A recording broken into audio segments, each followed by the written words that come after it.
And blessings to all of God's children on another beautiful day. It is hot. Global warming is real, but I digress. I'm going to speak to you today about something that uh, I have family members I have never revealed this to, but the time is coming for certain things to be revealed. Yoga. I was first introduced to yoga in prison. This was in the late 60s, the early 70s.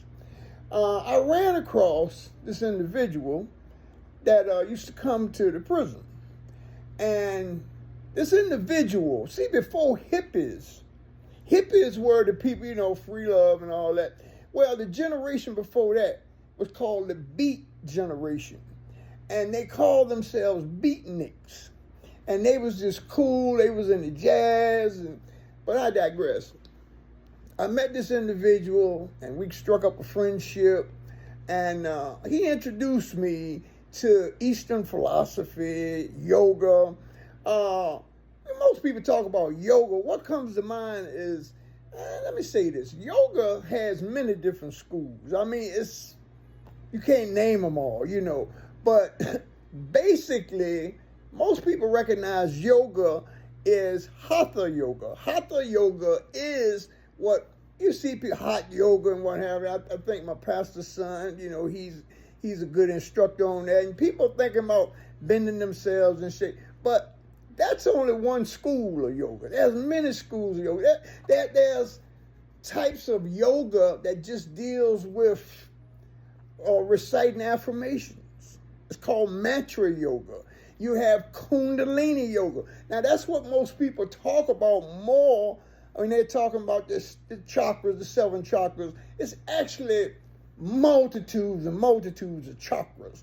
But the 7 chakras are used in order for a person to have some sense of how to connect the spiritual, because they use descriptions in the body, such as the spine and all that, but really it's not. It's in your subtle body.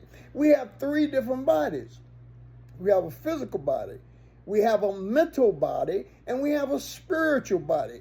And the language is designed so we can focus our minds and meditation and these type of things. But hatha yoga hatha means mind, and the means prana. Prana is your breath, breathing, pranayama. You have exercises in learning how to breathe. You see brothers on here, exhale to a count. Inhale, diaphragmatic breathing. See, yogis are people who have experimented in the human condition under extreme circumstances. So it's not just bending your body. That's hatha yoga. You also have jnana yoga, which is the yoga of wisdom. You have, and jnana yoga says the worst thing that can happen, it ain't about sin and all that, is being ignorant. And the teachings are designed to develop and strengthen your inner will.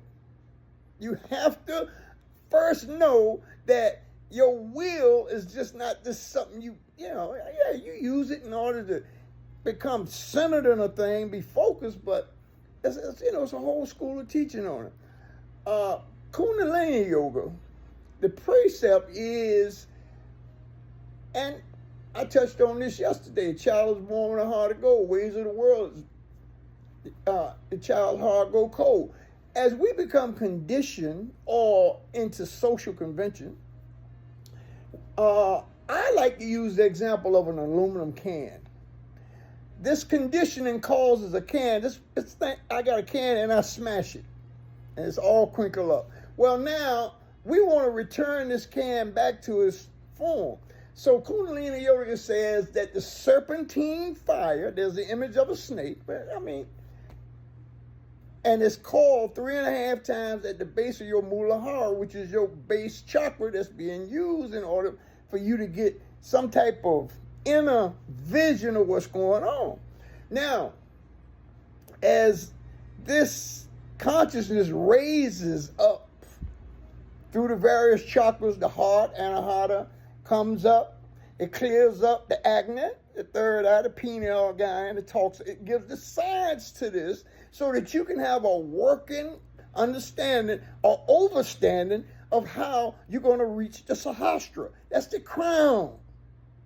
The same thing in the Jewish tradition, the Kabbalah. They use the Sephirah, and it's got 10 emanations from it. But I'm stick to Kundalini Yoga. Kundalini Yoga, it can be a very dangerous yoga if you don't have people trained and knowing what to do, because you're going to be opening some gates and opening some portals that you may, that's just like with mantra yoga. Mantra yoga sets up a vibratory field around you. Well, there's reading scriptures. See, my efforts here is to connect and try to show through esoteric knowledge that everybody's saying the same thing. They just have different expressions of it.